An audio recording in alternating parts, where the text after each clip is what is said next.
आज का टॉपिक क्या स्टार्ट होने वाला है? Partnership. Fundamental of partnership. Topic तो ऑलरेडी पहले हो चुका है, ठीक है, पहले ये क्लियरिटी रखिए। टॉपिक पहले ऑलरेडी हो चुका है, वो क्या रहा है? रिवीजन। ओके, तो पार्टनरशिप रिवीजन स्टार्ट करने से पहले हम समझ लेंगे थोड़ा सा पास्ट में और एंशिएंट जाएंगे हम थोड़ा सा। क्लियर है? ये समझ लीजिए कि जब एक्सचेंजिंग स्टार्ट हुआ था, एक्सचेंजिंग का मतलब समझ रहे हैं, आपस में क्या करना, लेन देन जिसको कहा जाता है कि हमने आपको दिया, आप उसके बदले आप हमको दे रहे हैं, दैट इज कॉल्ड एक्सचेंजिंग। और जब प्रॉफिट अर्निंग के लिए ये काम हो तो क्या बोलते हैं इसको? बिजनेस। क्लियर है? जब 1 पर्सन करे तो क्या बोलेंगे? Sole proprietorship. सोल, क्योंकि वो काम करने के पीछे जो करने वाला पर्सन से वही ओनर है और उसका कोई ओनर, और प्रॉफिट भी ओनरशिप किसका है? उसी पर्सन का है। तो ऐसा क्या बोलते हैं हम लोग? Sole proprietorship, right. लेकिन क्या होता है ना कि हम लोग बहुत ज़्यादा प्रोवर्ब सुने हुए हैं कि necessity is the mother of invention. Necessity is the mother of invention, यानी क्या होता है कि आवश्यकता ही आविष्कार की जननी है। तो पहले अकेले बिजनेस कर रहा था, कोई प्रॉब्लम नहीं हो रहा था, लेकिन जैसे धीरे धीरे क्या हो गया, बिजनेस का स्केल बढ़ने लगा, बिजनेस का स्केल बढ़ने लगा तो कैपिटल का रिक्वायरमेंट भी इंक्रीज होने लगा, ठीक है, रिस्क भी बढ़ने लग गया, रिस्क भी बढ़ने लग गया, तो कैपिटल का रिक्वायरमेंट भी इंक्रीज करने लगा, रिस्क भी इंक्रीज करने लगा, और साथ ही साथ मैनेजमेंट का स्किल का रिक्वायरमेंट जो हो रहा था वो प्रोफेशनलाइज होने लगा। तो ऐसे में अकेले जो पर्सन पॉसिबल नहीं है कि वो सारा का सारा काम खुद से ही कर ले। तो इसका सॉल्यूशन क्या था? इसका सॉल्यूशन बोले कि इसके लिए नीड हुआ कि ऐसे पर्सन को इन्वॉल्व किया जाए जिसके पास कैपिटल हो, जो रिस्क भी ले ले, स्किल भी हो उसको कम से कम, बट एटलीस्ट इतना ना हो तो कम से कम कैपिटल तो हो। तो फर्स्ट एंड फॉरमोस्ट जो प्रायोरिटी दिया गया था वो कैपिटल को दिया गया था। फर्स्ट एंड फॉरमोस्ट जो प्रायोरिटी दिया गया उसको दिया गया, कैपिटल को दिया गया। तो कैपिटल होना जरूर मस्ट था, और कैपिटल के साथ साथ क्या था कि रिस्क भी लेना पड़ेगा उसको, और उसका बेनिफिट क्या मिलेगा कि जो भी प्रॉफिट होगा उसमें उसको शेयरिंग मिलेगा। तो इसी के साथ में एक नया सिंपल से अगर बात करें न्यू कॉन्सेप्ट के साथ, क्या एक बात करें कि हम लोग न्यू इंट्रोडक्शन हुआ स्ट्रक्चर बिजनेस का, फॉर्म रेडी हुआ जिसको बोला गया पार्टनरशिप। तो पार्टनरशिप क्या होता है? अगर हम लीगली अगर बात करेंगे, it is a relationship between two or more persons, between two or more persons who have caring the business for the earning profit. यानी कि अगर 2 पर्सन या 2 से ज़्यादा पर्सन अगर आपस में इन्वॉल्व होते हैं इस बात के लिए कि वो बिजनेस करेंगे और बिजनेस के प्रॉफिट को शेयर करेंगे, उनके सबके द्वारा बिजनेस को चलाया जाएगा या सबके तरफ से कोई, एनी ऑफ देम, एक बोलने की जरूरत नहीं, उसकी तरफ से कोई 2 लोग भी चला सकते हैं। फॉर सपोज दैट अगर 4 लोग मिलकर बिजनेस स्टार्ट करते हैं पार्टनरशिप में, अगर 4 दोस्त मिलकर बिजनेस स्टार्ट करते हैं पार्टनरशिप में, तो हो सकता है कि चारों का चारों मिलकर बिजनेस को चला सके। हो सकता है कि चारों तरफ में एग्रीमेंट हुआ, म्यूचुअल कंसेंट हुआ कि एक मिलकर चलाना है, एक ही चलाएगा, या हो सकता है कि 2 चला सकता है, हो सकता है 3 चलाए, हो सकता है चारों का चारों चलाए, ऐसा भी तो हो सकता है। सपोज दैट कि आप जितने भी स्टूडेंट्स बैठे हुए हैं सब आपस में क्या डिस्कस किए, हम लोग पार्टनरशिप बिजनेस स्टार्ट करते हैं, और आप लोगों ने पार्टनरशिप बिजनेस को स्टार्ट कर दिया। अब चाहे तो जितना बिजनेस को चलाने के लिए बोला सबको, ये सब 4 लोग मिलकर आप लोग में झगड़ा स्टार्ट हो जाता है कि नहीं ये नहीं होगा, वो नहीं होगा, प्रॉब्लम होता है। तो बेटर क्या सोचेंगे, एक काम करते हैं 2 लोग को ही बिजनेस चलाने के लिए दिया जाता है, कैरी ऑन करने के लिए, वो 2 लोग जो डिसाइड करेंगे उसी में हम लोग एग्री करेंगे। यही होता है ना। ये 2 लोगों को जो रिस्पॉन्सिबिलिटी दिया गया या ड्यूटी दिया गया बिजनेस चलाने को लेकर, वो कौन लोग देंगे? आप सभी मिलकर देंगे। अगर 2 लोगों को रिस्पॉन्सिबिलिटी दी जाती है, अगर 16% से 20% से, अब 20 पार्टनर्स रेडी हो गए, हम लोग बिजनेस स्टार्ट करेंगे, चलो 20% रेडी हो गए, ये 20% में से अब बोले कि 2% को क्या करना है, रिस्पॉन्सिबिलिटी हैंड ओवर कर देते हैं। तो सारे बिजनेस का जो भी ऑपरेशनल एक्टिविटी है, मैनेजमेंट एक्टिविटी है, वो सारा का सारा वो कंडक्ट करना है लोगों को। तो 18% मिलकर वो 2% को रिस्पॉन्सिबिलिटी हैंड ओवर किया जाएगा। क्लियर यहाँ तक? तो ऐसा भी हो सकता है, और 20 का 20 मिलकर भी चला सकते हैं, लेकिन 20 का 20 मिलकर चलाएंगे तो थोड़ा प्रॉब्लम होगा, मैनेज करने में दिक्कत होगा, टाइम ज़्यादा लगेगा, कन्फ्लिक्शन ज़्यादा आने लग जाएगा। तो बेटर है कि 2 लोग को दे दो। अब छोटा मोटा प्रोग्राम होता है, देखते हैं ना, उसी में स्टार्ट हो जाता है, कन्फ्लिक्शन हो जाता है, तो लास्ट में क्या करते हैं, हैंड ओवर कर देते, 2 जाओ, 2 लोग जो करा करें, 2 सब में हाँ एग्री कर दो फिर, क्योंकि आप भी चाहते हैं कन्फ्लिक्शन ना हो, काम इजीली से हो जाए, वरना डिले होगा, काम नहीं होगा। तो आप काम को ध्यान में रखते हुए फिर क्या करते हैं, हैंड ओवर कर देते हैं, करते हैं ना।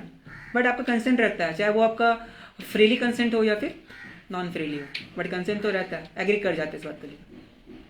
क्लियर है? अब जितने भी यहाँ पर पर्सन इंडिविजुअली अगर बात करें उसको पार्टनर कहते हैं, और कलेक्टिवली क्या बोलेंगे, इनको फर्म बोला जाता है, और जिस नेम से बिजनेस होगा उसको क्या बोलेंगे, फर्म्स नेम। क्लियर है? फर्म्स नहीं। अब आता है कि पार्टनरशिप के लिए तो मिनिमम 2% चाहिए। अब मैक्सिमम कितने की बात की? 50। कितना?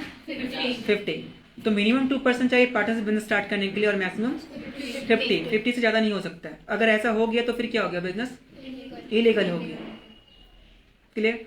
इसका मतलब ये भी कहता है एक्ट है कि आपको लीगल बिजनेस करना है। कैसा बिजनेस करना है? लीगल बिजनेस करना है। तो पार्टनरशिप में बिजनेस चलाने के लिए सबसे मोस्ट एंड और फर्स्ट फंडामेंटल अगर हम कैरेक्टर का बात करेंगे या कंडीशन का बात करें या एसेंशियल्स का बात करें जिसके बिना पार्टनरशिप एग्जिस्ट कर ही नहीं सकता है, वो है मिनिमम 2%। वो क्या है? मिनिमम 2%। 2 लोग तो होना जरूरी है। अब चाहे वो 2 लोग कौन हो सकते हैं? तो जनरली 2 लोग कौन होते हैं? जो आपस में जान पहचान वाले लोग ही होते हैं। जैसे 2 फ्रेंड के बीच में, 2 रिलेटिव्स के बीच में होता है ना। जैसे हम आपको जान रहे हैं तो हम दोनों ने स्टार्ट कर लिया। रियल पर्सन होना जरूरी है। हाँ, रियल पर्सन होना जरूरी है। ठीक है। तो अब यहाँ पर क्या हो रहा है कि आप भी और हम दोनों मिलकर बिजनेस स्टार्ट कर सकते हैं बिकॉज हम दोनों क्या है? एक इंडिविजुअल पर्सन है। क्लियर है? तो मिनिमम 2% का होना मस्ट है, first condition partnership business start करने के लिए। इसके बिना डिस्टेंस का बात ही नहीं हो सकता है। जब भी हम पार्टनरशिप की बात करते हैं तो अकेले अपने मन में बात करते हैं, क्या इंटर कम्युनिकेशन होता है, अपने आप से बात करें, पार्टनरशिप बिजनेस स्टार्ट करें हम और हम पार्टनर। ऐसा तो नहीं होता है, नहीं ना हो सकता है। हम ऐसा करेंगे वैसा करेंगे तो इसका मतलब क्या? सोल प्रोप्राइटरशिप, सोलो एंटरप्रेन्योरशिप हो रहा है यहाँ पर। पार्टनरशिप के लिए मस्ट क्या? पार्टनर। नाम ही तो आ रहा है ना, पार्टनर। तो partnership is a relationship between 2 or more persons who have agreed to carry the business and sharing the profit and loss carried by one or any of them acting for all, carried by all or any of them acting for all। ये definition कौन सा दिया? किसने दिया है? ये partnership act ने दिया है। अब पार्टनरशिप स्ट्रक्चर को रेगुलेट करने के लिए बिजनेस का, ठीक है, एक्ट है हमारे कंट्री के अंदर में, उस एक्ट को क्या बोलते हैं? The partnership act 1932। यानी पार्टनरशिप फॉर्म ऑफ बिजनेस को रेगुलेट करने के लिए, कंट्रोल करने के लिए, इससे गवर्नेंस के लिए कौन सा एक्ट है? पार्टनरशिप एक्ट 1932 है। ये सब ऑब्जेक्टिव क्वेश्चन भी हो सकता है आपका, या फंडामेंटल बेसिक जनरल क्वेश्चन भी हो सकते हैं इनको। क्लियरिटी है? अब पार्टनरशिप फॉर्म बिजनेस चलाएंगे तो क्या इसका रजिस्ट्रेशन करवाना है? मस्ट नहीं है। आप चाहे तो यूं ही अपना वॉलंटरीली अपने दो एग्री के फ्रेंड्स मिलकर बिजनेस स्टार्ट कर सकते हैं, कोई रजिस्ट्रेशन का रिक्वायरमेंट कंपलसरी नहीं है। That means it is a voluntary. इसलिए हम कह सकते हैं पार्टनरशिप जो है वो वॉलंटरी एसोसिएशन होता है। पार्टनरशिप फर्म क्या होता है? वॉलंटरी एसोसिएशन होता है। वॉलंटरी का मतलब स्वेच्छा से। इसमें जो भी पार्टनर बनते हैं वो अपनी इच्छा से बनते हैं, बाय फोर्स नहीं बनाया जाता है, और सबके कंसेंट से बनते हैं, सबके कंसेंट से बनते हैं। फॉर एग्जाम्पल अगर हम और क्या कहते हैं कि सिविली पार्टनरशिप में अगर इन्वॉल्व होते हैं तो ऐसा नहीं कि हम सिविली को फोर्स किए या सिविली हमको फोर्स की है, हम दोनों फ्री, यानी हमारा कंसेंट फ्री है दोनों को लेकर। अब ऐसा 2 लोग मिलकर पार्टनरशिप स्टार्ट किए, अब हम चाहते हैं कि इसमें इन्वॉल्व करें मुस्कान को, तो मुस्कान को इन्वॉल्व करना अगर हम चाहते हैं तो हमारे चाहने से कुछ नहीं हो जाएगा अकेला। इसमें कौन है? सिविली भी पार्टनर है, तो सिविली को भी चाहना पड़ेगा कि मुस्कान को एंट्री किया जाए। तब क्या होगा कि हम दोनों को कंसेंट मिलेगा तो फिर मुस्कान का एंट्री होगा। तब कितने लोग हो गए पार्टनरशिप में? 3 पर्सन हो गए, 3 पर्सन हो गए ना। अब क्या है कि अगर कोई फिर न्यू पार्टनर एंट्री करना चाहता है, अब आदित्य चाहता है कि सर हम भी पार्टनर बनना चाहते हैं, प्रॉफिट तो पूरा छाप एकदम तीनों मिलकर, तो हम बोले ठीक है, तुम उससे पूछना पड़ेगा, तुम फिर सिवली और मुस्कान से पूछेंगे इसके लिए। अगर ये कंसेंट दे देती तो फिर क्या आदित्य का एंट्री हो जाएगा। क्लियर है? अब किसी का भी एंट्री जो क्या रहता है तो ऐसे फ्री एंट्री नहीं कर देंगे। हमने बिजनेस चला रहे इतना समय से, प्रॉफिट अर्निंग कर रहे हैं, हम लोगों ने गुडविल बनाया बिजनेस का। अब आदित्य बोलेगा हम डायरेक्ट एंटर करेंगे और हमको प्रॉफिट मिल जाए, हम तो सेक्रीफाई नहीं करेंगे। आपको करना तो कीजिए, आपको करना तो फिर कीजिए। तो ऐसे कंडीशन में क्या होता है कि हमारा पुराना रिलेशन तो थोड़ा सा चेंज आएगा ना। जब 3 लोग मिलकर बिजनेस कर रहे हैं और जब 4th पार्टी इंटर करने चाहेगा तो हम लोग 3 का रिलेशन चेंज आएगा, एक न्यू रिलेशनशिप स्टैब्लिश हो जाएगा। वहाँ पर पुराना रिलेशन खत्म होगा, नया रिलेशन में स्टैब्लिशमेंट होगा। जस्ट लाइक समझ लीजिए कि घर में भी जब घर में जितने भी फैमिली मेंबर हैं, जब एक न्यू मेंबर एंटर करते हैं तो क्या होता है? रिलेशनशिप में चेंजेस आ जाता है, वर्किंग ऑपरेशन में चेंजेस आ जाता है। इसको क्या बोलते हैं? रिकॉन्स्टिट्यूट होना। क्या बोलते हैं इसको? रिकॉन्स्टिट्यूट होना। तो रिकॉन्स्टिट्यूशन का कंडीशन क्या क्या होता है कि पहला कंडीशन है कि अगर आपस में हम लोग स्टेयरिंग रेशियो चेंज कर रहे हैं, पहला कंडीशन। दूसरा कंडीशन क्या होता है? कोई पार्टनर एडमिशन लेता है, कोई अगर रिटायरमेंट करता है, फर्म से रिटायरमेंट का मतलब छोड़ के जाता है, या किसी का डेथ होता है, या 2 फर्म आपस में अमेलगेट करती है, मतलब कि कंबाइन होकर एक न्यू फर्म का एस्टेब्लिशमेंट करती है। ठीक है, यहाँ तक क्लियर है सबको? तो पार्टनरशिप का बेसिक एसेंशियल फीचर्स में क्या बोलेंगे? 2 और मोर पर्सन, और आपस में एग्रीमेंट्स होना चाहिए। एग्रीमेंट इस बात को लेकर है कि हम दोनों बिजनेस करने के लिए रेडी है और बिजनेस में प्रॉफिट शेयर करने के लिए भी रेडी है। लीगल बिजनेस करेंगे। अब बिजनेस में जो कुछ भी होने वाला है हम दोनों के कंसेंट में होने वाला है, या 2 से ज़्यादा लोग इन्वॉल्व है तो उन लोगों का कंसेंट होना मस्ट है। क्लियर है? लीगल बिजनेस होना जरूरी है। अगर लीगल बिजनेस नहीं होगा तो पार्टनरशिप लीगल नहीं होगा, वो इलीगल हो गया पार्टनरशिप। तो क्या होना जरूरी है? लीगल बिजनेस होना चाहिए। Without legal business partnership valid नहीं होगा। Legal business, profit sharing, risk bearing, risk sharing भी होगा, रिस्क बियरिंग भी होगा। ये जितने भी पार्टनर्स होंगे वो सब का सब क्या करेंगे? रिस्क बियर भी करना पड़ेगा और सब में रिस्क शेयर भी होगा। अब जब रिस्क शेयर होगा तो कितना लिमिट होगा रिस्क शेयर होने का? तो कोई इसका लिमिट नहीं होने वाला। ये रिस्क जो होगा अनलिमिटेड होगा। दैट मीन्स लाइबिलिटी अनलिमिटेड रहती है इसमें।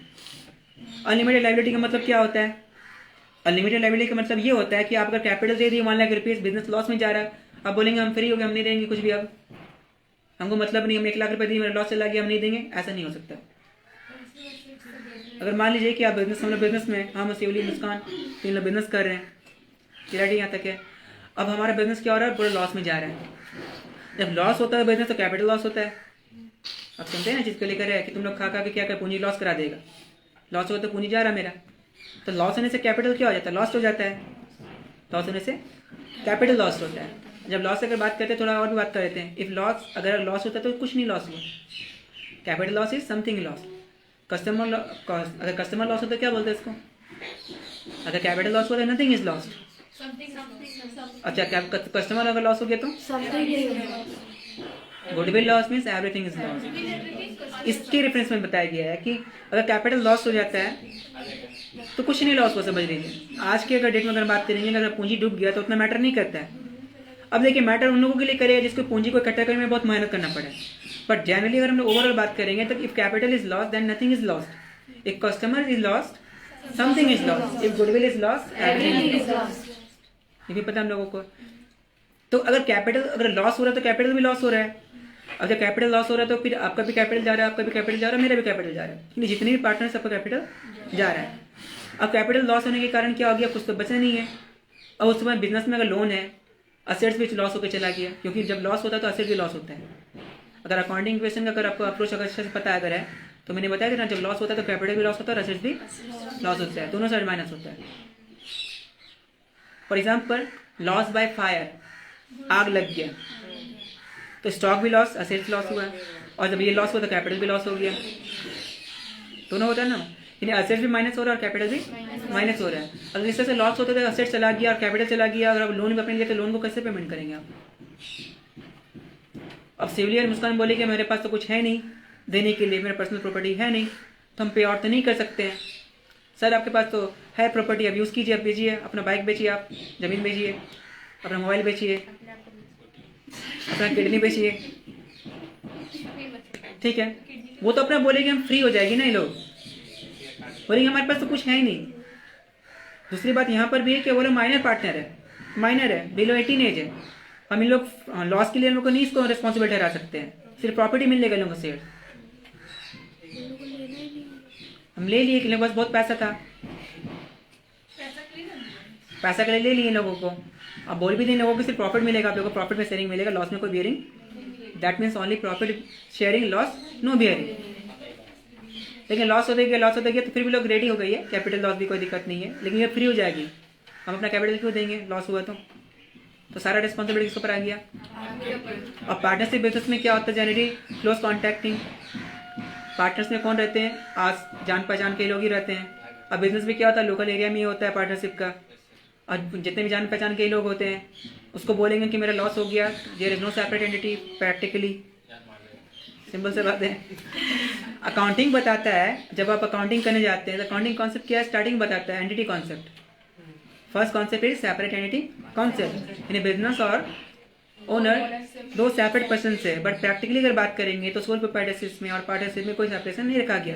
अगर बिजनेस में लॉस हो जाएगा और बोलेंगे हम लॉस हो गया क्या करेंगे? अगर आप आरडी से किसी से उधार लिए पैसा, मान लीजिए किसी महाजन से उधार लिया आपने, और उसको बोले मेरा लॉस हो गया, हम कहाँ से पेमेंट करेंगे? तो महाजन बोलेगा मुझसे कोई मतलब नहीं है, उससे कोई मतलब नहीं। बिजनेस में आपको जान के हम पैसा दिए थे, बिजनेस से हम पैसा नहीं दिए थे, फिर बोलेगा वो।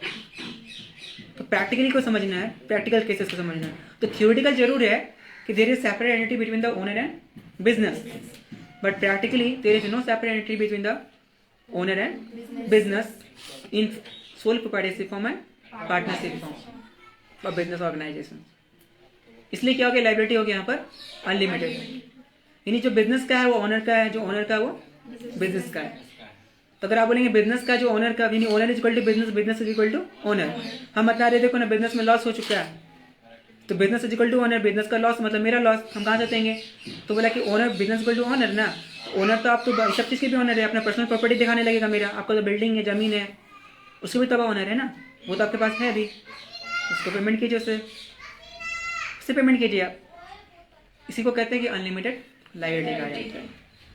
यहाँ जो रिलेशंस होता है ना पार्टनर्स का आपस में, कैसा रिलेशंस होता है? फिर दूसरे अगर फीचर्स की बात करें तो एजेंट का एंड प्रिंसिपल्स का, यानी एक पार्टनर दूसरे पार्टनर के लिए काम करता है और एक पार्टनर दूसरे, जब हम बात करें एक पार्टनर दूसरे पार्टनर के लिए काम करता है, अगर पार्टनर दो है यहाँ पर, पार्टनर ए और पार्टनर बी है, तो पार्टनर ए बी के लिए भी काम कर रहा है और पार्टनर बी ए के लिए भी काम कर रहा है, यानी ए जो है पार्टनर बी का एजेंट भी है और साथ ही साथ क्या है, प्रिंसिपल भी है। तो दोनों को सेटिस्फाई करता है यहाँ, प्रिंसिपल का भी और एजेंट रिलेशन को, दोनों यहाँ पर तो म्यूचुअल यहाँ पर रिलेशन होता है आपस में। हर एक पार्टनर एजेंट भी है और हर एक पार्टनर प्रिंसिपल्स भी है। क्या चीज़? प्रिंसिपल का मतलब कि जिसकी तरफ से काम करे वो प्रिंसिपल कहलाता है। जैसे अगर मान लीजिए कि अगर आप मेरी तरफ से ऑन बिहाफ काम कर रहे हैं तो आप मेरे एजेंट हो गए और आपके हम प्रिंसिपल हो गए। अगर 2 persons जिसमें से 1 person works under the other person, तो other person is known as principal, और जिसके अंडर में हम काम कर रहे हैं उसको प्रिंसिपल कहा जा रहा है, और जो जिसके अंडर में काम कर रहे हैं उसको क्या कहते हैं? एजेंट कहा जाता है। ओके, ऑन बिहाफ वर्क करने के लिए। जैसे घर में होता है ना कि मम्मी पापा तरफ से सारा काम कर देती है, ऑन बिहाफ करती है ना, कुछ भी काम करवाने को लेकर, तो मम्मी क्या हो गई यहाँ पर? एजेंट हो गई और पापा प्रिंसिपल हो गए। फिर पापा भी कभी मम्मी की तरफ से कुछ काम कर देते हैं तो फिर क्या हो गया? ऑन बिहाफ काम कर रहे हैं ना, तो एक दूसरे का क्या एजेंट और प्रिंसिपल का रिलेशन वहाँ पर आ जाता है। जैसे कि कभी होता है ना कि फ्रेंड्स दूसरे फ्रेंड की तरफ से बोलना स्टार्ट कर देते हैं, तो क्या होता है? मतलब दलाली वाला काम, एजेंट वाला काम कर रहे हैं आप, होता है ना इस तरह से। तो वहाँ पे क्या हो गया? एजेंट और प्रिंसिपल का रिलेशन आ जाता है। ये पार्टनरशिप का कुछ फीचर्स है, ये पार्टनरशिप का कुछ फीचर्स है। तो पार्टनरशिप एक्ट 1932 क्या करता है? पार्टनरशिप फॉर्म को, पार्टनरशिप फॉर्म बिजनेस को क्या करता है? रेगुलेट करता है, गवर्निंग करता है। ठीक है, पार्टनरशिप इस फॉर्म में बिजनेस स्टार्ट करने के लिए पार्टनरशिप का रजिस्ट्रेशन होना मस्ट नहीं है, इट इज़ वॉलेंट्री। अगर आप चाहे तो करवा सकते हैं, नहीं तो नहीं करवा सकते। करवाना ना फॉर बेटर, बहुत अच्छा होता है, क्योंकि आपस में कभी भी कन्फ्लिक्शन आएगा ना तो प्रॉब्लम हो जाएगा। अच्छा, कन्फ्लिक्शन ना हो उसके लिए क्या करेंगे? कन्फ्लिक्शन ना हो इसलिए पहले से सब बात को हम लोग आपस में डील कर लेंगे पहले, और डील करके फिर रिटर्न में करवा लेंगे उसका। डील करके क्या करना, फिर हम लोग को रिटर्न में करवा लेना। जब डील करके रिटर्न करवाएंगे तो उस डील को क्या बोलेंगे फिर हम लोग? Partnership deal. डील का मतलब डॉक्यूमेंट्स होता है, सिंपली अगर बात करें, डील मतलब डॉक्यूमेंट। ठीक है, तो ऐसा डॉक्यूमेंट्स जिसमें क्या होता है कि पार्टनर्स के बीच में, जैसे हमारे के बीच में जितना भी एग्रीमेंट्स हुआ, एग्रीमेंट का मतलब जिस बात पे हम दोनों एग्री किए। एग्रीमेंट्स का मतलब क्या होता है? टेक्निकली समझ रहे हैं। एग्रीमेंट का मतलब होता है कि एग्री करना सेम थिंग पर, सेम कंसेंट में, सेम पर्सन का और सेम टाइमिंग में। कंसेंट का मतलब सहमति, सेम टाइमिंग में। टाइम बताने से भी मीनिंग बदल जाता है। तो किसी सेम थिंग्स पर सेम पर्सन का सेम टाइमिंग में और सेम सेंस मैच करे तो हम बोलेंगे दोनों एग्री करता है। ठीक है, और जब उस एग्रीमेंट को अगर रिटर्न कर देंगे तो क्या बन गया? वो रिटर्न एग्रीमेंट बन जाता है डीड। कैसा डीड? पार्टनरशिप। तो पार्टनर्स का तो पार्टनरशिप डीड। और ये जब कंपनी का रहता है तो उसको बोलते हैं आर्टिकल्स, उसको भी आर्टिकल्स बोला जाता है, पार्टनरशिप डीड बोला जाता है। तो ये आर्टिकल किसका हो गया? पार्टनरशिप का आर्टिकल्स है। तो आर्टिकल्स में भी बोल सकते हैं, तो बोल सकता है ना कि पार्टनरशिप के कौन सा डॉक्यूमेंट्स को आर्टिकल भी कहा जा सकता है, तो पार्टनरशिप डीड को कहा जा सकता है, क्योंकि इसमें सारा रूल रेगुलेशन लिखा रहता है, लॉज से लिखा रहता है, duty, responsibility, right, process, procedures, methods, जिस तरीके से हम लोग काम करने वाले हैं। ठीक है, जैसे अगर आपको मान लीजिए कहीं घूमने जाना है तो आपस में नहीं एग्री कर लेते हैं, नहीं अगर हम खर्च हम लोग 50-50 करेंगे, एग्री हो गया। अब ऐसा हुआ कि आप जाके खा पी लिए और बाकी उसको बोल रहे कि तुम पैसा पेमेंट कर दो, तो फिर क्या आता है? वहाँ पर कन्फ्लिक्शन आ जाता है। कन्फ्लिक्शन क्यों आ रहा है? क्योंकि आपको लग रहा है कि आपका इंटरेस्ट अगेंस्ट में बात किया जा रहा है, हमको बोला जा रहा है पूरा पेमेंट करने के लिए, हम थोड़ा ना पूरा खाएं। कन्फ्लिक्शन हुआ ना, तो कन्फ्लिक्शन कब स्टार्ट होता है? जब कोई पार्टी दूसरे पार्टी के अगेंस्ट में, दूसरी पार्टी को ऐसा लगता है, यानी एक पार्टी को ऐसा लगता है कि सामने वाला पार्टी क्या कर रहा है, उसके अगेंस्ट में काम करने वाला है, उसके इंटरेस्ट के अगेंस्ट में काम करता है। तो इसमें क्या होता है? माइंड में एक वाइब्रेशन क्रिएट होता है, जिसको बोलते हैं कन्फ्लिक्शन। क्या लगता है हम लोग बोलते हैं कन्फ्लिक्शन बोला है, राइट। ये कन्फ्लिक्शन क्रिएट ना हो इसलिए क्या करना जरूरी है हम लोगों को, पहले से जिस बातों में कन्फ्लिक्शन हो सकता है उसको लेकर एग्री कर ले, डिसाइड कर ले। और ऐसा भी हो सकता है कि बाद में बोले ना, बाद में बोली का दाम नहीं आज के डेट में, पता है ना, क्रेडिट आज लोगों का नहीं वैल्यू का, इन वर्ड्स का कोई वैल्यू नहीं है। पहले क्या था, लोग बोल देते थे मतलब होता था। आज क्या है, मैन ऑफ द वर्ड्स बहुत कम लोग हैं। मैन ऑफ द वर्ड्स का मतलब क्या होता है, जो बोलेंगे वो करके दिखाने। तो आजकल क्या है कि टंग का कोई वैल्यू नहीं है किसी का मैन ऑफ द वर्ड्स जो है बहुत कम लोग ऐसे मिलेंगे जो बोलना वो करना है, वो बदल जाते फिर, होता ना ऐसा। तो डिसऑनेस्टी की वजह से और बहुत सारे इशू की वजह से ऐसा हो जा रहा है। तो बेटर है कि अपनी सेफ्टी अपने हाथों में है। अब समझदार है तो लिखवा लीजिए, अपना भी सिग्नेचर वहाँ कहिए, उसका भी सिग्नेचर, ये सारे पार्टनर का सिग्नेचर इसमें होना जरूरी है। अगर एग्रीमेंट हो रहा है कि हम लोग क्या करेंगे, 3 पार्टनर से हम 50% से लेंगे, शिवली लेंगे 20, मुस्कान लेंगे 30, तो इसको लिखवा लीजिए। बाद में बदल गई और बोलेगी नहीं ऐसा तो नहीं बोला गया था, बोले ऐसा तो बोला नहीं गया था, बोला गया था कि सब कोई बराबर लेंगे हम लोग। तो जब बात हुआ का बराबर लेने का मतलब क्या, 33.33% के हिसाब से हो रहा है, तो मुझको तो लॉस हो रहा है, तो हम तो कन्फ्लिक्ट करेंगे, हम तो कन्फ्लिक्ट करेंगे। मुस्कान भी कन्फ्लिक्ट करेगी बिकॉज उसका भी घट गया, शिवली तो चुपचाप से रहेगी क्योंकि उसका तो बढ़ गया, उसका तो इंक्रीज कर गया ना, 20 से 33% हो गया। लॉस किसका हो गया, मुस्कान का, मेरा। तो कन्फ्लिक्ट हम करेंगे तो किसी के कैसे, हाँ मुस्कान का 33% हो गया, तो मुस्कान का इंक्रीज किया, तो मुस्कान का भी इंक्रीज कर गया, शिवली का इंक्रीज कर गया, इन लोगों को तो कुछ बोलना नहीं है। मेरे को बड़ा लॉस हो गया, 50% से 33 आ गया, इन्हें अप्रॉक्सिमेटली कितने परसेंट का लॉस हो गया, मेरे को 17% का लॉस हो गया। अब 17% का लॉस अगर हो गया मतलब 100 रुपये का अर्निंग हो रहा है, 70 रुपये का नुकसान हो रहा है, हम चुप बैठने वाले तो नहीं है। हम तो सिंपल से बात क्या करेंगे, दावा करेंगे, लेकिन जीत कौन जाएगी, ये 2 लोग, बिकॉज कोई रिटर्न हुआ ही नहीं था। और जब रिटर्न हुआ नहीं था तो हम लोग जाएंगे कोर्ट के पास, कोर्ट बोले कोई रिटर्न था क्या आपके पास, तो नहीं, हम बोले थे, विश्वास था हम लोगों को, क्या था, अरे विश्वास था हम लोगों को, म्यूचुअल ट्रस्ट था, म्यूचुअल ट्रस्ट था ना, तो म्यूचुअल ट्रस्ट का छूट कैसे किया। अगर म्यूचुअल ट्रस्ट है तो इसका मतलब सिंपल सा बात है, आप जो बोलेंगे लोग एग्री करना चाहिए, कि वो लोग जो बोल रही आप एग्री कर जाइए, तब बोले नहीं ऐसा बात तो नहीं है। मेरा ये बिलीव बताता है कि मेरे को पता है कि ये 50% मेरा था, बाकी का 20-30 था। अब मुस्कान असली बोल रही, दोनों जिक्री की, दोनों को तो फायदा हो रहा है, बोले नहीं ऐसा बात नहीं हुआ था, सब बराबर का बात हुआ था एकदम। ये लोग उस समय जब हम लोग एग्रीमेंट किए तुमको लॉ का पता नहीं था, ये लोगों को पता था, पूरा बोले तो ना सर को, क्या दिक्कत है, हम लोग कानून पता है, कोई रिटर्न भी करवाया नहीं है, कोर्ट के पास जाएंगे तो जीतेंगे हम ही लोग। हाँ, ये हमको बेवकूफ़ बना दी। हाँ, हम मेजर तो हैं 18+ से, लेकिन हमको लॉ का नॉलेज नहीं है। उस समय बोला ठीक है 50% आप लीजिएगा ना, कोई बात नहीं, 50% आपका रहेगा सर, हम 20% लेंगे, हम 30% लेंगे, ये बात तो हो गया। यानी कि जावेद को बोला गया कि अब ठीक है 50% आप ले लीजिए, ठीक है, और शिवली क्या बोल रही है 20%, और मुस्कान को क्या बोला गया 30%, तो ठीक है, दोनों आपस में क्या कर ली, पर्सनल एग्रीमेंट कर ली, बोले तो क्या दिक्कत है, जब प्रॉफिट शेयरिंग का बात होगा तब देखा जाएगा। हम लोग पता ही है ना, हम लोग उस समय बात बदल देंगे, बोलेंगे सर आप भूल जाते हैं, आप जानते नहीं हैं, आपको याद नहीं है, अच्छे से याद कीजिए कि बराबर का बात हुआ था हम लोगों का। ऐसा क्यों होगा कि आप 50% लीजिएगा और इसको लीजिएगा,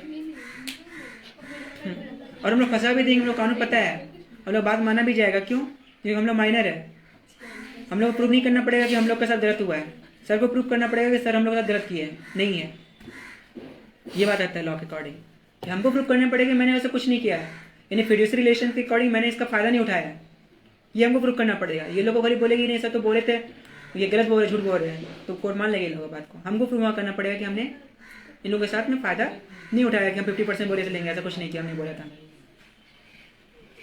अब ये कोर्ट के पास पहुंच जाएगी या फिर हम ही पहुंचेंगे, अब बोली जाइए जहाँ जाना है, जो करना है कीजिए, बराबर बांटेंगे, हमारे बराबर नहीं बांटेंगे। अब क्या हो, झगड़ा होते होते कोर्ट पहुंच गए, हम कोर्ट पहुंच गए, कोर्ट पहुंचने के बाद ये लोग भी कोर्ट, हम तो कोर्ट में जाके पहुंच के केस कर दिए लोगों ने, नाम पे सूट फाइल कर दिए एकदम, क्योंकि सूट फाइल करने का राइट होता है, ठीक है, सूट फाइल कर सकते हैं हम लोग, यानी कि केस दर्ज करना, तो हमने सूट फाइल कर दिया कि हम लोग में बात ऐसा हुआ था तो कि हम लोग 50% जावेद लेगा और 20% शिवली लेगी और 30% मुस्कान लेगी। बट ये लोग क्या बोल रही कि ऐसा बात नहीं हुआ था। तो कोर्ट यहाँ पर, क्योंकि कोर्ट में क्या जज का काम क्या होता है, जस्टिस ये ना होता है, जस्ट एंड इक्विटेबल, न्याय भी करना और तर्कसंगत भी करना, सबको साथ, लेकिन नाइंसाफी किसी के साथ ना हो। तो यहाँ पर क्या बनाया गया है कि आपके पास क्या रिटर्न कोई प्रूफ है ऐसा जहाँ पर इस बात लिखा, ये बात का वहाँ पर तय किया गया हो कि 50% जावेद लेगा और 20% शिवली लेगी और 30% मुस्कान लेगी। और ये तीनों जो बात किया गया, तीनों का वहाँ पर एग्रीमेंट होगा कि तीनों रिलेटेड पार्टी है, तीनों को कंसेंट चाहिए। ऐसा कोई प्रूफ है आपके पास? तो हम ऐसा वहाँ तो क्या बोलेंगे, कोई प्रूफ तो नहीं, क्योंकि जावेद जो है वो ऑनेस्ट है, थोड़ा बोल देगा प्रूफ नहीं है। क्लियर है? ऑब्वियस बात, मेरे पास कोई प्रूफ नहीं है, मेरे पास कोई रिटर्न भी नहीं है, कोई रिकॉर्डिंग भी नहीं की हम मेरे क्या रिकॉर्डिंग करेंगे झूठ मूठ कर सब चीज़ को लेकर। ये तो रिकॉर्ड करने का मतलब क्या होता है, हम डाउट कर रहे हैं उस पर, इससे क्या होगा, ट्रस्ट खराब होगा आपस में, नहीं करना रिकॉर्ड वगैरह। तो क्यों ऐसा करेंगे? तो कोर्ट फिर क्या करती है, वहाँ पर डिसाइड करती है जाकर जज, और देखिए ऐसा है कि पार्टनरशिप एक्ट 1932 ये बोलता है, पार्टनरशिप एक्ट 1932 ये स्टेट करता है, बताता है, if there is no agreement between the partners, if there is no agreement between the partners, okay, partnership में अगर कोई डीड है ही नहीं आपस में, क्या वो करना है क्या नहीं करना है, कोई रिटर्न नहीं करवाया अगर आपने, तो कुछ कंडीशन अप्लाई हो जाता है वहाँ पर, कुछ रूल्स अप्लाई हो जाता है। लॉ, पहला लॉ जो बताता है, ये बताता है कि there is be equal distribution of profit and loss, कि आपस में आपको इक्वली डिस्ट्रीब्यूट करना पड़ेगा। ऐसा कंडीशन में क्या हो गया, शिवली और मुस्कान का जय हो गया, है ना। तो कोर्ट में ये लोग क्या करें, डिग्री ले लेगी, ये लोग जीत जाएगी, नहीं जीतेगी, सिंपल सी बात है, जीतेगी ऑब्वियस सी बात, हम हार गए, मेरा हार हो गया, मेरा तो हार हो गया ना, ठीक है। रैपिडली बोल रहे हैं, रिवीजन सेशन से फास्टली पिकअप करना है, ठीक है। जितना भी बताया जा रहा है ना, ऑब्जेक्टिव क्वेश्चन में रहता है, ठीक है। कॉम्प्रिहेंशन क्वेश्चन अगर हाई स्किल क्वेश्चन भी अगर रहता है, अगर आपको है तो उसमें मिलेगा, या फिर केस स्टडी में भी क्वेश्चन है बोल दिया जाएगा कि यहाँ पर क्यों होगा ऐसा, ये कोर्ट के पास पहुंच जाता है, केस स्टडी बोला गया। अब केस स्टडी के अकॉर्डिंग आंसर दीजिए, लॉ के अकॉर्डिंग क्या होना चाहिए। केस स्टडी ये भी बताता है इसी अकॉर्डिंग में कि अगर एग्रीमेंट नहीं है रिटन फॉर्म में, यानी डीड नहीं है आपके पास, आर्टिकल्स नहीं बनाया पार्टनर्स के बीच में, यहाँ पर क्या रिजल्ट निकल के आएगा, there will be equal distribution of profit and loss between the partners और अमंग पार्टनर्स। ओके, दो लोग हैं तो बिटवीन, दो से ज़्यादा तो फिर क्या बोलेंगे, अमंग। हाँ, एग्जिस्टिंग पार्टनर मतलब जो ऑलरेडी है इनके बीच में होगा, तो उसको एडमिटेड पार्टनर बोला था जो लोग है, उस कंडीशन में उसको छोड़कर जो बाकी है वो एग्जिस्टिंग पार्टनर्स होता है। उसके बाद क्या बोला गया, there will be no remuneration, ठीक है। वहाँ पर क्या हो गया कि मेरे को मनाया कि हम बोलते सैलरी की बात हुआ था, आप लोग काम नहीं करना, हम काम करेंगे, any of them acting for all. तो इन लोगों ने क्या बनाया था कि सर आप ही काम कीजिएगा, हम लोग काम नहीं करेंगे। दैट मीन्स मुस्कान और शिवली बोल रही थी कि हम लोग क्या रहेंगे, इनएक्टिव पार्टनर रहेंगे, हम लोग डोरमेंट पार्टनर बन के रहेंगे, और एक्टिव पार्टनर मुझको बना दिया गया। समझ में आ रहा है? एक्टिव पार्टनर उस पार्टनर को कहा जाता है जो क्या करते हैं, पार्टिसिपेट करते हैं बिजनेस ऑपरेशंस में, इन्वॉल्व रहते हैं। तो सारा बिजनेस में एक्टिविटी में इन्वॉल्व कौन है, जावेद इन्वॉल्व है। मुस्कान शिवली क्या है, डोरमेंट है, वो इन्वॉल्व नहीं है डायरेक्टली। तो ये लोग स्लीपिंग पार्टनर है, डोरमेंट पार्टनर है, इनएक्टिव पार्टनर है, पैसिव पार्टनर बोल सकते हैं लोगों को, ठीक है। और हम क्या हो गए, परफॉर्मिंग पार्टनर, एक्टिव पार्टनर हम हो गए। तो हमने कहा था कि एक्टिव पार्टनर है लेकिन हमको सैलरी चाहिए इसके लिए, हम बोले हम पार्टनरशिप फर्म में काम करें, मेरे को 20,000 का सैलरी चाहिए मंथली, ठीक है। तो कोर्ट में ये भी बात हम बोले कि हमको 20,000 सैलरी देने का बात किया गया था, लोग नहीं दे रही है, ठीक है। अगर पहले दे दिया गया है तो फिर कोई बात नहीं है, अच्छा, मतलब कि सैलरी दे चुके गया है और बाद में कोर्ट के पास ले जाया जा रहा है। तो देखिए जनरल केसेस में क्या होता है कि ऐसा कोई जाएगा नहीं कोर्ट के पास, दे दिए प्रेजेंट करवाना है, ठीक है। और अच्छा, मतलब कि कहने मतलब ये चीज़ को लेकर है कि हमें सैलरी मिल चुका और हम कोर्ट में इक्वल डिस्ट्रीब्यूशन, अब जो होगा, ठीक है। और अगर डिस्ट्रीब्यूट कर भी दिया तो फिर क्या करना पड़ेगा, तो जिसको कानून नहीं पता तो लॉस में चला जाएगा ना, इसलिए लॉ का नॉलेज क्यों रखना चाहिए, लॉ को प्रोटेक्ट करता है और साथ ही साथ लॉ प्रोटेक्ट करवाता भी लोगों को। इससे क्या पता उसका प्रॉफिट रेम्यूनरेशन ज्यादा मिले उसको, तब तो वो कर सकते हैं ना। तो इसलिए ना जिसको कानून नहीं पता रहेगा तो क्या करेगा, वो एक चीज़ देख के दौड़ के चला जाएगा कोर्ट के पास। और जिसको पता रहे तो कहाँ क्या आएगा। देखिए जनरली हर कोई कोर्ट नहीं पहुँच जाता है। अभी आपको लग रहा है ना कि यहाँ तो बोला गया ऐसा कुछ नहीं होता, आप खुद फाइल कर सकते हैं, आप डायरेक्ट कोर्ट में चले जाएंगे, बुक के अकॉर्डिंग ही लगता होगा, बट ऐसा नहीं है। उसका मतलब घर में कुछ झगड़ा होता है तो डायरेक्ट कोर्ट पहुँच जाता है क्या सब कुछ? हाँ, तुरंत कोर्ट पहुँच जाते हैं क्या? मोहल्ले में आपस में झगड़ा होता है तो डायरेक्ट कोर्ट पहुँच जाता है क्या? नहीं पहुँचता है। बच्चा पहले मारपीट होता है, पहले बोली होता है, मारपीट नहीं होता, पहले मुंह से तक किया जाता है, उसके बाद कोर्ट पहुँचता है ना। ठीक है, देखिए रियलिटी जिसको लेकर है कि कोर्ट पहुंचने का मतलब ये होता है, प्रैक्टिकली समझना है कि अगर आप सूट फाइल करने जाएंगे कोर्ट का चक्कर में, मतलब दोनों का खर्चा टाइम भी लगेगा, साथ ही साथ क्या होता है प्रेस्टीज भी बात आ जाता है। ठीक है, कोर्ट का मतलब ये हो जाता है कि आपका मनी भी एक्सपेंड होने वाला है, आपका टाइम भी स्पेंड होने वाला है, साथ ही साथ आपका गुडविल खराब होगा, आपका गुडविल खराब होगा, साथ ही साथ फिर क्या होने वाला, उस पार्टनर के रिलेशन खराब होगा। एक लॉस नहीं, कई सारा लॉस हो जाता है, इसलिए कोर्ट जाने से पहले सोच लीजिए। इसलिए बोलते हैं ना, अगर मान लीजिए कि आप कोर्ट में आपको किसी को झूठे केस में फंसा दिया गया, क्लियर है, और जब आप केस में जीत जाते हैं तो फिर क्या करते हैं, जस्ट उसके ऊपर मानहानि केस डाल दिया जाता है। मानहानि मेरे क्या हुआ, प्रेस्टीज डाउन किया गया, झूठे केस में उसको इन्वॉल्व किया गया, इसी कारण मेरा लॉस, मनी लॉस हुआ, मेरा टाइम लॉस हुआ, मेरा गुडविल लॉस हुआ, रेपुटेशन गुडविल मेरा कैसे गिरा ना, मेरा रिलेशन खराब हुआ, कई लोग मेरे से आप क्या करेंगे, कट कर लेंगे, सोसाइटी में मेरा क्या हो गया, डाउन हो गया।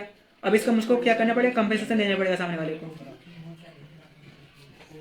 सामने वाले क्या करना पड़ेगा, कंपेंसेशन देना पड़ेगा।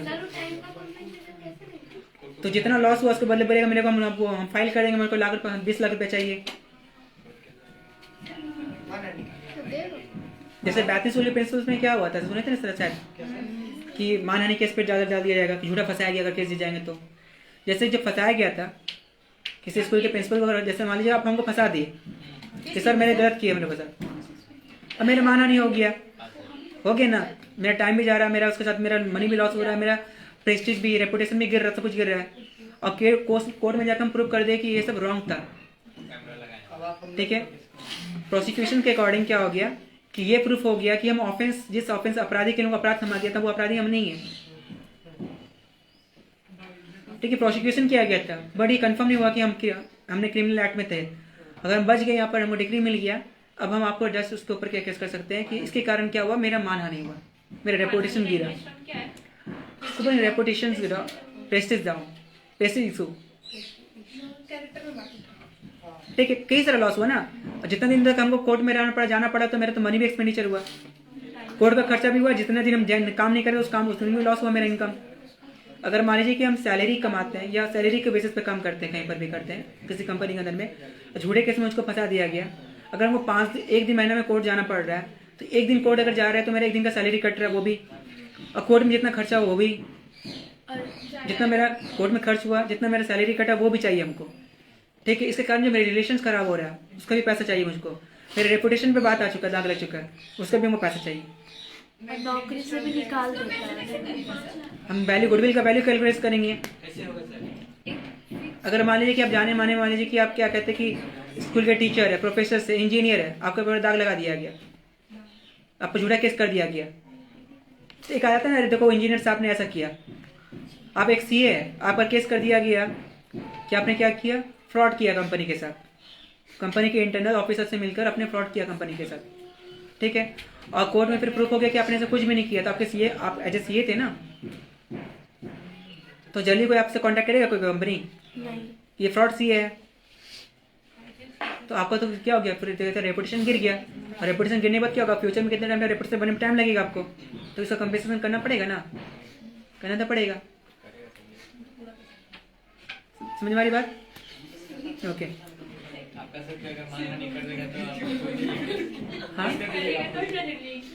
हाँ वो डिपेंड करता है, अगर कोई ऐसा करे तो हम, अगर प्रूफ हो गया कि आप मानहानि सच में की, मतलब वो केस आपके ऊपर ही होगा। अगर मेरे पर अगर केस ऐसा कुछ भी हो जाता है, अगर किसी कि हमको प्रूफ हो गया कि मतलब कि हम सही है, गलत है आप गलत है, तो फिर इसके ऊपर दूसरा कोर्ट जाएंगे,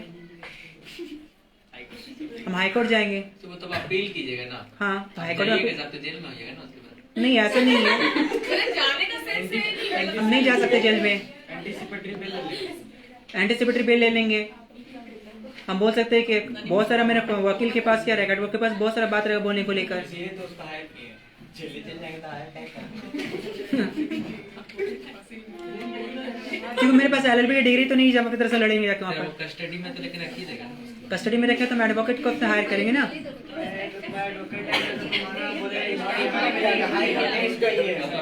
एडवोकेट को हायर क्यों किया जाएगा, वो बचाएगा ना। उसका कस्टडी में जो हल्ला नहीं रहेगा ना, नाम करेगा ना। तो अपने एडवोकेट क्यों हायर कर रहे हैं, वो बचाएगा ना, वो हमको सेव करेगा ना, सेफ्टी के लिए उसको हायर किया ना। सिंपल सी बात है। और अगर नहीं कर पाए तो अरे ये एकदम बड़ा दम लेंथ पे क्वेश्चन नहीं कर पाया तो जान मार देंगे कहीं का। एक मतलब ऐसा मतलब ही तो मतलब कैसा वकील हायर किया, नहीं होना चाहिए। अब नहीं कर पाया, अब टीचर हायर किया, पढ़ा रहे। सिंपल सी बात है, टीचर अब कोचिंग ज्वाइन किए हैं। अगर हम फेल हो गए तो क्या करेंगे। बस तो गलती मेरा, मैं ऐसा एडवोकेट हायर किया तो मुझे सोच समझ के करना चाहिए था हायर एडवोकेट को। मतलब आप चाहते कि यार हम एडवोकेट अगर ऐसा नहीं कर पाए तो मतलब क्या, पैसा वापस कर दे वो। उससे पास करेंगे सर। टाइम पास किया था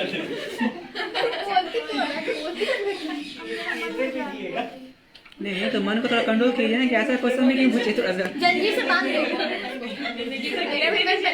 ओके कूल, क्लियर यहाँ तक सहवाग। तो इसमें यही बात क्लियर होकर आ रहा है कि अगर रिटन एग्रीमेंट नहीं है, डेड नहीं है, आर्टिकल्स नहीं है पार्टनर्स के बीच में, तो कोर्ट में ही जजमेंट मिलने वाला आपको है कि there will be equal distribution of profit and loss among partners. Okay, और क्या होगा, कोई भी रेम्यूनरेशन कुछ भी मिलने वाला नहीं होगा। इंटरेस्ट ऑन कैपिटल भी नहीं दिया जाएगा, इंटरेस्ट ऑन ड्राइंग भी नहीं होगा।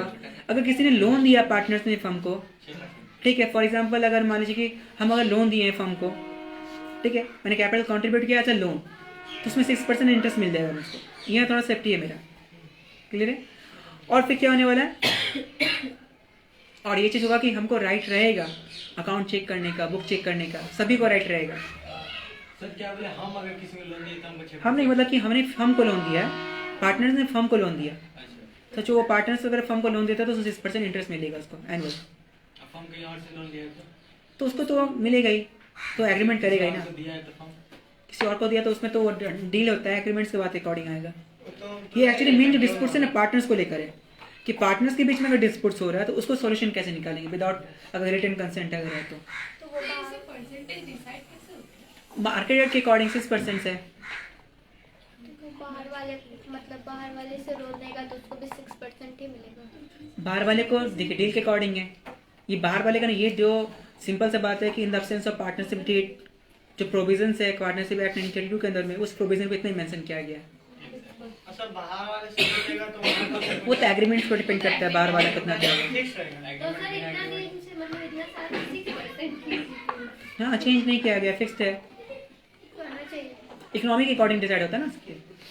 और क्या बोल रहे हो? सर अगर मतलब फॉर्म होता है एजुकेटेड नहीं है, वो अगर लोन लिया उसका भी शो नहीं किया बुक्स में, तब फॉर्म अगर मतलब किसी से लोन लिया उसका भी शो नहीं किया गया बुक्स में, जैसे अगर मान कोई फर्म चला रहा है, अकाउंटिंग दिए उसको 6 लाख रुपया, वो आप एंट्री कौन नहीं है? किया। आप एक्सटर्नल पार्टी, हाँ, जहाँ वो फॉर्म के पार्ट आप फर्म के पार्टनर है, आपने लोन दिया बाहर वाले आउटसाइडर को, नहीं, उसी फॉर्म को दिया। ठीक है, लोन दिया आपने, वो मालिक एंट्री करना भूल गया। मालिक आप भी है, जो वहाँ का हेड, जो वर्किंग पार्टनर है मतलब जो एक्टिव पार्टनर है उसने अकाउंटिंग, मतलब कि आपको एक्टिव पार्टनर अकाउंटिंग भी करता है, हिसाब भी रखता है, उसने रिकॉर्ड करना भूल गया, तो कन्फ्लिक्शन आएगा आपस में, पहले तो स्टार्टिंग होगा। तो फिर तो हम तो उसका बुक्स तो हमको इतना नहीं पता था, हम गए कोर्ट में, अच्छा, तो कोर्ट वाला को हम बोलते हम लोन दिए थे, तो वो तो बुक्स चेक करता है, बुक्स में तो है ही नहीं। अब देखिए क्या होता है कि यहाँ बुक्स भी कई तरह का सिस्टम होता है। बहुत लोग क्या होता है कि इंडियन अकाउंट सिस्टम को फॉलो करते हैं, बहुत लोग को तो डबल एंट्री बुकिंग सिस्टम को अप्लाई करते हैं। अगर आप डबल एंट्री सिस्टम को फॉलो किए हैं, डबल एंट्री सिस्टम को, तो कोर्ट में एक्चुअली प्रूफ के लिए डबल एंट्री सिस्टम को लिया जाता है। सिंगल एंट्री का जो सिस्टम से अकॉर्डिंग करते हैं उसको वैलिड नहीं है, एक्सेप्टेबल नहीं होता कोर्ट के अंदर में। अगर आपने डबल एंट्री कॉन्सेप्ट के अकॉर्डिंग यानी डबल एंट्री सिस्टम के अकॉर्डिंग अगर रिकॉर्डिंग किया है तो एक्सेप्टेबल होगा, क्योंकि उसमें सिग्नेटरी रहता है ना। सिग्नेटरी पावर किसके पास रहता है? कम से कम आप बैचलर डिग्री किए हुए हैं, कॉमर्स के अंदर में, तो आपके पास राइट्स है कि आप वहाँ पर सिग्नेटरी पावर आपके पास है कि आपने अकाउंटिंग किया है। इसका मतलब है कि अब जो भी अगर जैसे बैचलर डिग्री आपने कॉमर्स से किया यानी बीकॉम आपने किया, अकाउंटेंट आप है, आपके पास पावर अकाउंटिंग करने का है बिकॉज आपके पास स्पेशल नॉलेज है सब्जेक्ट्स का। इसका मतलब राइट हो रहा है, काम हो रहा है। अगर आपने फर्म को लोन दिया है और फर्म ने उसका आपको कोई प्रूफ ही नहीं रखे हैं, अगर आपने प्रूफ नहीं रखा प्रैक्टिकली, अब लोन कितना अमाउंट है, लोन का अमाउंट पर डिपेंड करता है ना। अगर आपने 5 लाख का लोन दे दिया, 10 लाख का लोन दिया, तो इतना लोन देंगे तो आप लापरवाही तो नहीं करेंगे आपके हिसाब से। अगर ऐसा किए तो कोर्ट में आएगा तो आपको कुछ नहीं मिलने वाला। बोले कोर्ट बोलेगा कि आप जब लोन दे रहे थे आपको सोचना चाहिए था, आपको प्रूफ लेना चाहिए था कि आपने लोन दिया है फर्म को। तो कोर्ट आपको प्रोटेक्ट नहीं करेगी वहाँ पर।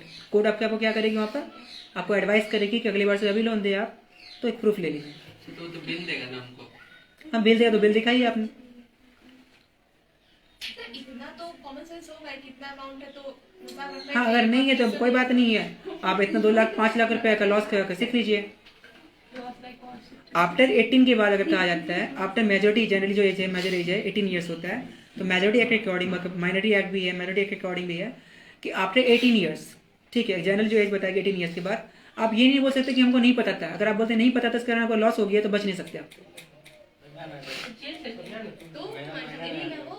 अब बच नहीं सकते। जैसे अगर मान लीजिए कि अब माइनर एज में, ठीक है, तो लेकिन अभी भी हमको लगता है कि कहीं कहीं जगह में ये 18 ईयर्स का जो क्राइटेरिया है ना वो उसको कम करना चाहिए, किसी किसी केसेस में, हर केसेस के लिए नहीं, केस टू केस होना चाहिए। अब जैसे मोटर व्हीकल एक्ट के अकॉर्डिंग, अब मान लीजिए कि अभी तो आपका एज क्या है 15 के अप्रॉक्सली, 15-16 के अप्रॉक्स अगर माना जाए एवरेजली, ठीक है, चलिए 18 है, 17 18 जो भी 18, ठीक है 17, ओके, खतरा एज में आप 17 के एज में, खतरा एज में, ठीक है। और आप क्या हो गया कि आप मोटर व्हीकल्स में, यानी कि अगर बात करें ऑटो में, टोटो में बैठ गए और यहाँ से हट पड़ा में उतर गए और बोल रहे कि ना वो पैसा मांग रहा है, वो लगा जा रहा था, बोला कि हट पड़ा था, बोले हाँ हट पड़ा, अब बैठ गए, उतर गए, वहाँ पर पैसा मांग रहा है तो उसको बोले हम पैसा किस इसको लिखा है, तो बोले उतारा गया, तो आप बोलेंगे हमको पता नहीं है, पैसा नहीं लगेगा।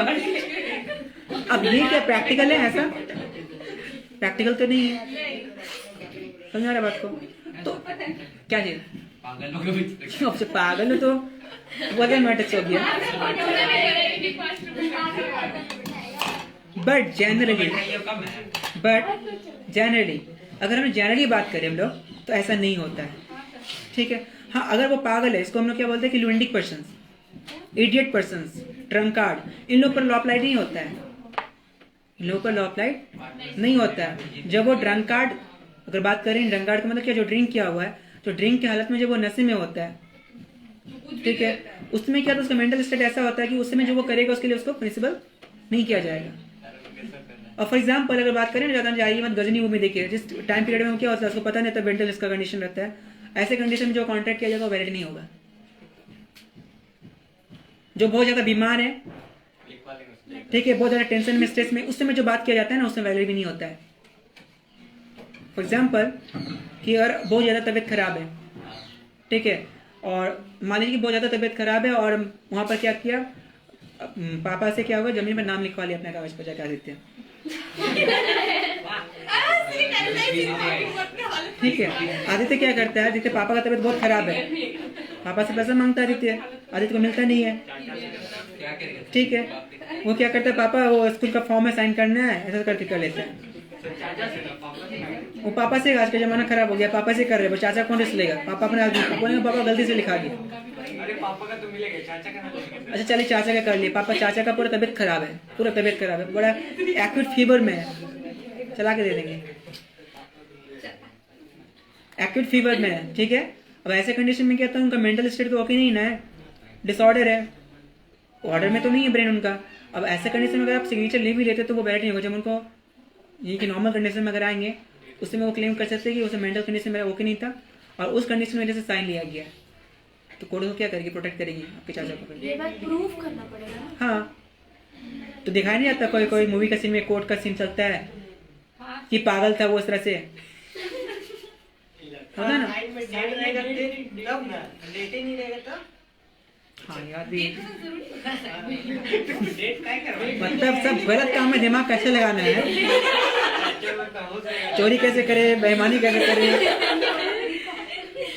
कानून जानने का ये तो फायदा होता है, चोरी चमारी करो तो कानून तो पता है, बच के निकलना कैसे है कि नहीं।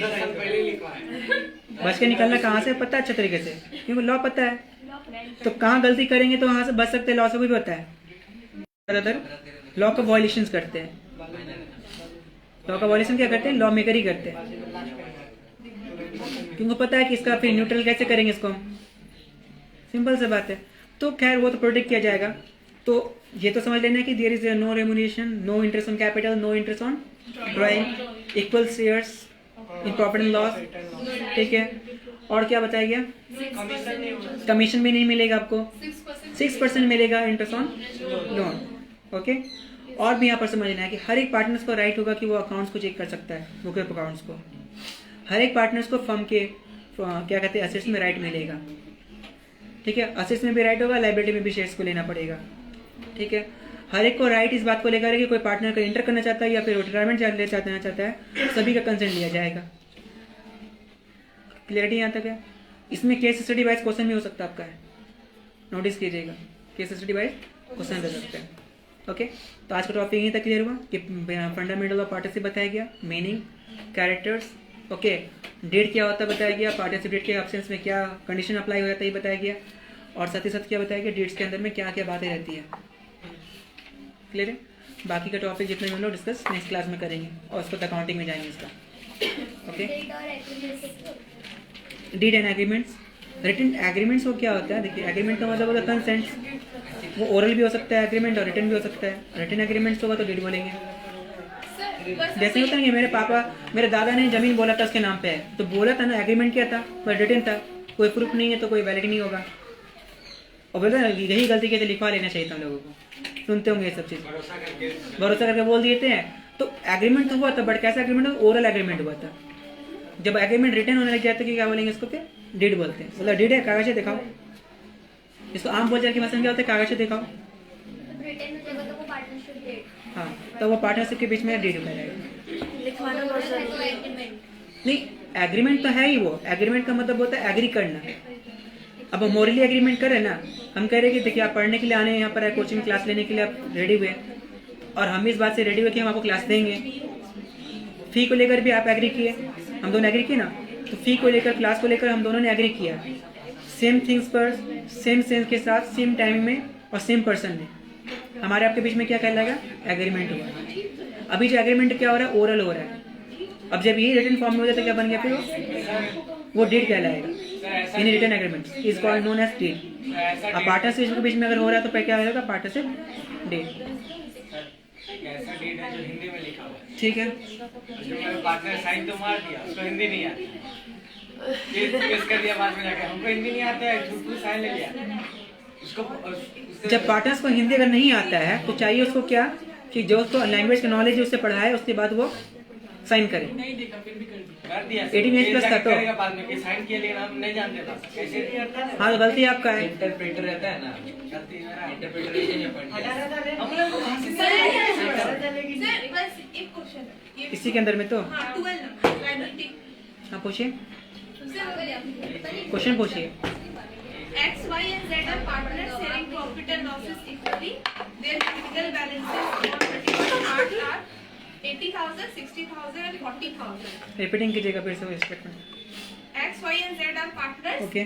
sharing profit and losses equally. Their capital balances on March 31st, 2021 are 80,000, 60,000 and 40,000 respectively. Their personal assets worth as follows: X 20,000, Y 15,000 and Z 10,000. बोलना क्या चाहते हैं आप, The extent of the liability in the firm would be, बोलना क्या चाहते हैं, पूछना क्या चाहते हैं। मतलब इसका liability क्या हो, मतलब किस extent तक जाएगा, किस सेक्शन तक लाइबिलिटी जाएगा, किसका, पार्टनर्स का या फर्म का। partners firm पे, मतलब partners का सब पार्टनर, सारे के सारे पार्टनर की लाइबिलिटी अनलिमिटेड होगा पहले बात, क्योंकि पार्टनरशिप है। तो पार्टनर में सारे फर्म की लाइबिलिटी क्या होती है, पार्टनर्स की अनलिमिटेड होती है। अब एक ऐसा पार्टनरशिप भी जिसके अंदर में क्या होता है, पार्टनर्स की लाइबिलिटी लिमिटेड हो जाती है। कौन सा एक्ट होता है फिर, LLP लिमिटेड लाइबिलिटी पार्टनरशिप के अंडर में अगर रजिस्ट्रेशन करवाया जाता है तो फिर क्या होता था, पार्टनर्स की लाइबिलिटी लिमिट हो जाती है, लेकिन कम से कम एक पार्टनर का लाइबिलिटी फिर वहाँ पर अनलिमिटेड होना चाहिए। ओके, पूछिए क्या बोल रहे थे। तो सारे पार्टनर की लाइबिलिटी अनलिमिटेड बिकॉज पार्टनरशिप है। ऑप्शन में दिया ए कैपिटल, बी में पर्सनल एसेट्स का दिया हुआ है और सी में 1,75,000 50,000 मतलब पर्सनल एसेट्स और कैपिटल को टोटल करके दिया है और डी में दिया इक्वल, लेकिन करेक्ट आंसर है बी, ओनली पर्सनल एसेट्स का। अरे वैसे थोड़ी मुझे समझ मतलब देख लीजिए, एक्स का दिया हुआ है फर्स्ट ऑप्शन में, एक्स का अमाउंट दिया हुआ है 80,000, वाई का दिया हुआ है 60 और जेड का Capital. दिया हुआ है 40। हाँ, मतलब जो कैपिटल अमाउंट है एक मिनट, 80 80 60 और 40 y का 60 और z का जेड का 40 फर्स्ट ये- ऑप्शन है। ये कैपिटल है, कैपिटल का भी अमाउंट इतना ही है जितना ठीक है, बताया। कैपिटल अमाउंट हो गया और शेयरिंग रेशियो है 1:1:2। नहीं उस हाँ हाँ हाँ हाँ, उसके बाद बी में आंसर है एक्स का 20,000, वाई का 15,000 और जेड का 10,000 और ये देखो पर्सनल एसेट्स। हाँ तो ऑप्शन पर्सनल मतलब क्वेश्चन में बताया था कि जो जब तक सब- पर्सनल एसेट्स है ना वो एक्स का है 20,000, वाई का है 15,000 और जेड का है 20,000 सॉरी 10,000। हाँ, उसके बाद बताइए। और सी में है एक्स का 1 लाख। हाँ ऑप्शन सी ऑप्शन सी। हाँ देखा ये क्वेश्चन, एक्चुअली ये जो लोग बता रहे हैं कैपिटल पर्सनल एसेट्स का ये इसीलिए सर कंफ्यूज हो रहे हैं। Question number 12 X Y Z are partner sharing the profit and loss equally. पहला कंडीशन को स्टेटमेंट में दिखा दिया गया कि एक्स वाई जेड जो है वो पार्टनर्स है और प्रॉफिट शेयरिंग को क्या करते हैं, इक्वल डिस्ट्रीब्यूशन करते हैं। Their capital balance on March 31, 21 80 60 40 मार्च 31 मार्च 2021 ये हो गया कैपिटल। ओके, इसके अगर आगे बढ़े तो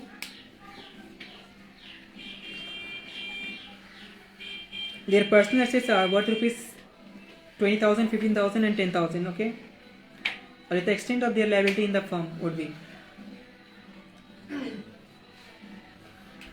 the extent of the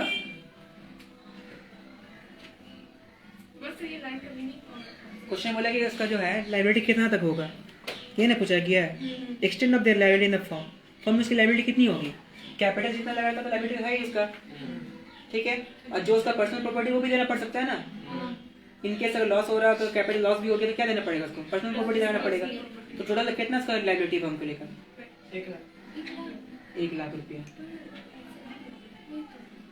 आपका कैपिटल भी 1 लाख 80,000 से चला गया और जो अगर लॉस हो रहा था वो 20,000 ही दे सकते हैं ना पर्सनल एसेट्स में। टोटल लाइबिलिटी कितना आपका हो गया, अनलिमिटेड लाइबिलिटी में आपको कितना जाएगा 80,000 कैपिटल और पर्सनल एसेट 20। समझ में आ गया। मगर आंसर 20,000 है, बी नंबर।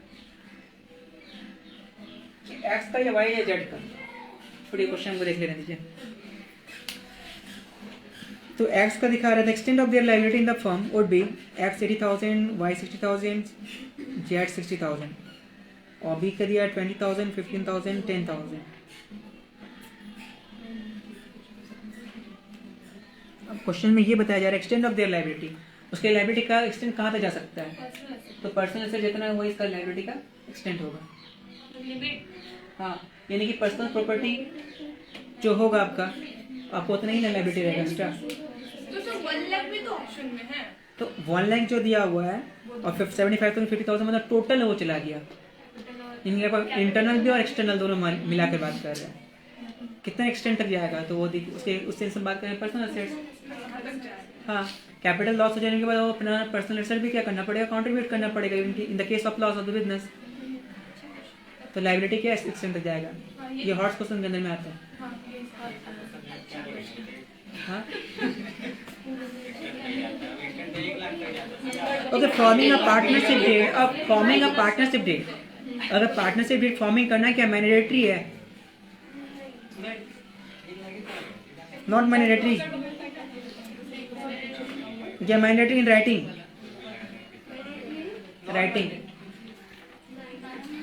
पार्टनरशिप डेट को बताया जा रहा क्या कि forming a partnership deed partnership बनाना क्या मैंडेटरी है क्या नॉट मैंडेटरी या mandatory in writing?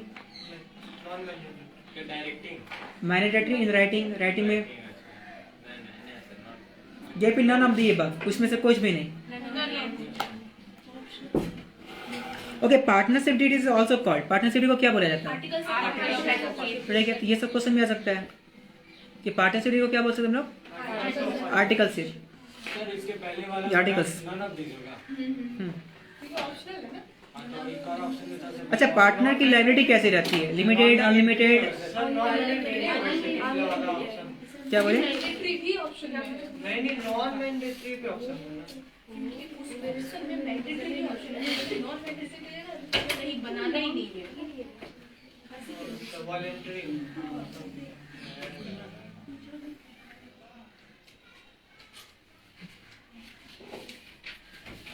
Okay, maximum number of partner in a partnership firm and minimum number? 2. Good.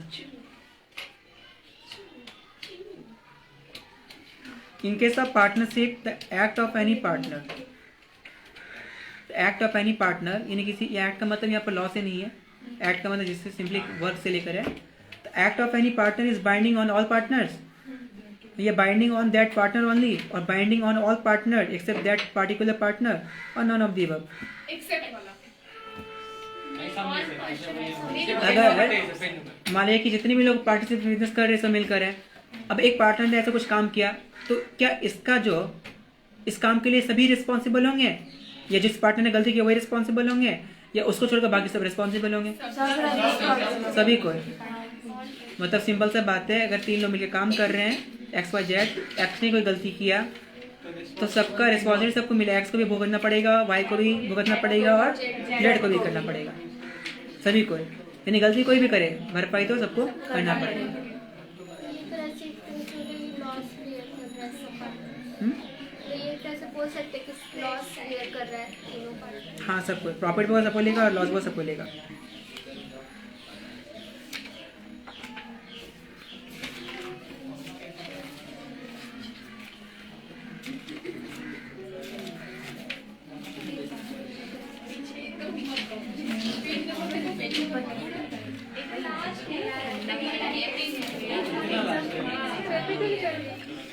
ठीक है, बाकी नेक्स्ट क्लासेस में आप लोगों को MCQ होगा, फिर क्वेश्चन पूछा जाएगा इसका, जो टॉपिक होगा इसका आगे बताया जाएगा, फंडामेंटल से फिर क्वेश्चन पूछा जाएगा। ठीक है, यहाँ तक जो बताया गया टॉपिक इससे रिलेटेड क्वेश्चंस कल होगा स्टार्टिंग में, देन फिर जो टॉपिक बचा हुआ इसका है अकाउंटिंग से रिलेटेड उसको क्लियर किया जाएगा। Okay, bye. बाय।